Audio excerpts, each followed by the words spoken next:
নমস্কার, এই মুহূর্তে আমরা এসে উপস্থিত হয়েছি একদম নৈহাটির যে সাহেব কলোনি মোড় রয়েছে, একদম আমরা দেখানোর চেষ্টা করছি।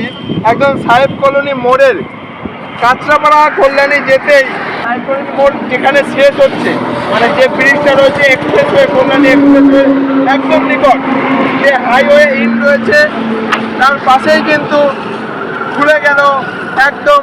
নাম শুনেছেন মাকাই বাড়ির চা কেন বিখ্যাত বা কি কারণে বিখ্যাত, সেই মাকাই বাড়ির একই রকম টেস্ট কিন্তু একদম। আপনি নৈহাটি সাহেব কলোনি মোড়ে আজ কিন্তু একদম আপনার পিছনেই রয়েছে মাকাই বাড়ির চা ও ক্যাফে, যেখানে কিন্তু মাকাই বাড়ির চা পাওয়া যাচ্ছে। ঠিক আছে, একদম আপনি জানেন যে হাইওয়ে ইনের পাশেই কিন্তু পাশেই তো রয়েছে, একদম হাইওয়ে পাশেই রয়েছে। একদম তুমি কোথায় এসেছো?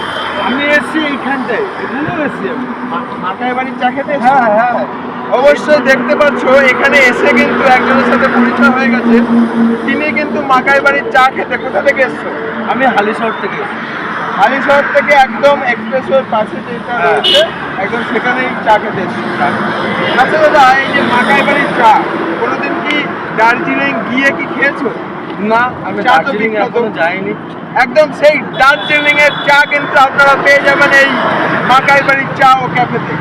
একদম যেটা রয়েছে নৈহাটি একদম সাহেব কলোনি মোড়ের থেকে একদম কল্যাণী এক্সপ্রেসওয়ের একদম নিকট। আপনারা নৈহাটি সাহেব কলোনি মোড় এসে আমরা রাস্তা কিন্তু দেখিয়ে দিচ্ছি, অবশ্যই এসে কিন্তু একদম মাকাই বাড়ির চাটা খেয়ে দেখবেন এবং কিভাবে তৈরি হয়।